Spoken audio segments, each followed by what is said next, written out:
What's up guys? May package tayong dumating dito galing kay Dr. Skills. No? Ay, package na dumating mula sa kanya. Unbox natin. Wait lang. So, ayun na. Unbox na natin yung package galing mula kay Dr. Skills, no?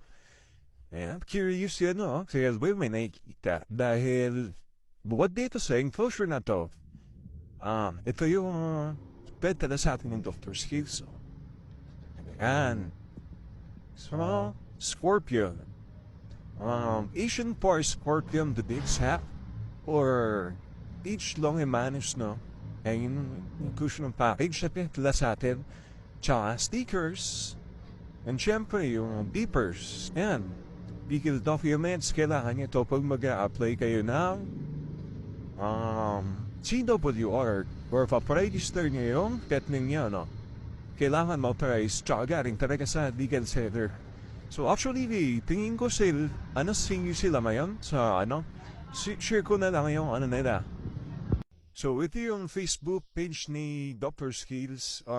Meron din silang reptiles, gaya ng ball pythons and bearded dragons na.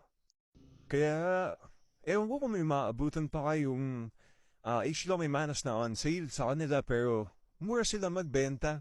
And legal documents kasama na yun pag bumili kayo. So, check out nyo na sila. Kung ano sa mga aspiring exotic keeper dyan, doon, pwede sila kasi legal seller po sila. Ito yung documents natin, no? So, set up ko na to guys. Update ko na lang kayo next video. So, yun lang. Bye-bye!